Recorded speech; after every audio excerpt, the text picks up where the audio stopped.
नमस्कार, मैं अभिषेक Dubey MNS news में आप सभी का स्वागत करता हूं। आइए देखते हैं आज की कुछ खास खबरें। नागपुर, मां की हत्या कर जहर घटका बेटा, आलीशान मकान में मिला दोनों का शव। धनतौली इलाके के हिंदुस्तान कॉलोनी में एक आलीशान मकान में मां बेटे का शव मिला। मृतक महिला का नाम लीला विष्णु चोपड़े 75 वर्षीय और उसका बेटा श्रीवास विष्णु चोपड़े 51 वर्ष का है। श्रीवास की बहन स्मिता मुंबई में रहती है। श्रीवास अविवाहित था। वह मां के साथ आलीशान मकान में रहता था। उसने VNIT से इंजीनियरिंग की पढ़ाई की थी। श्रीनिवास ने वर्ष 1994 में इंडोरमा कंपनी में करीब 1 साल तक नौकरी भी की थी।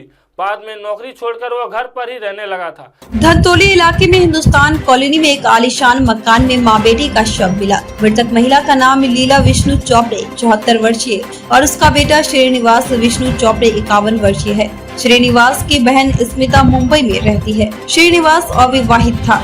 वह मां के साथ आलीशान मकान में रहता था। उसने VNIT से इंजीनियरिंग की पढ़ाई की थी। श्रीनिवास ने वर्ष 1994 में इंडोरामा कंपनी में करीब 1 साल तक नौकरी की। बाद में नौकरी छोड़कर घर पर ही रहने लगा था। पति की पेंशन से गुजर बसर।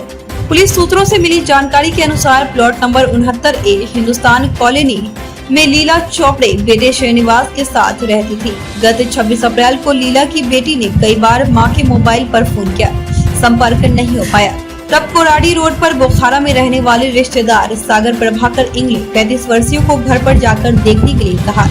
सागर बुधवार को सुबह श्रीनिवास के घर पर पहुंचा। सभी दरवाजे अंदर से बंद थे।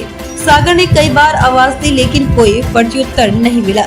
सागर ने धनतौली पुलिस को सूचना दी। धनतौली के वरिष्ठ थानेदार महेश चौहान सहयोगियों के साथ पहुंचे। काफी मशक्कत के बाद जब पुलिस ने घर का दरवाजा तोड़ा तो कमरे में लीला चोपड़े और उनका बेटा श्रीनिवास मृत अवस्था में पड़े थे। काफी दुर्गंध आ रही थी। लीला के पेट में चाकू के घाव थे। पंचनामा कर दोनों शव को पोस्टमार्टम के लिए शासकीय अस्पताल भेजे गए हैं। पुलिस ने हत्या के बाद आत्महत्या किए जाने का मामला दर्ज किया है। जाँच जारी है।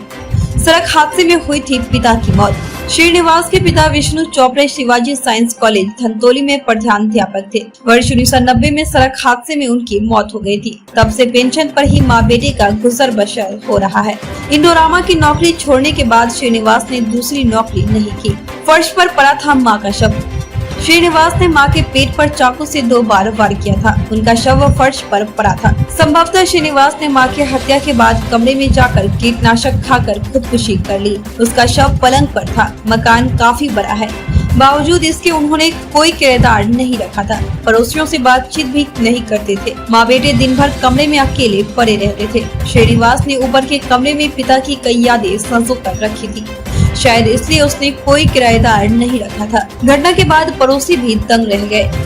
इसी के साथ खास खबरों का यही विराम देते हैं। नमस्कार।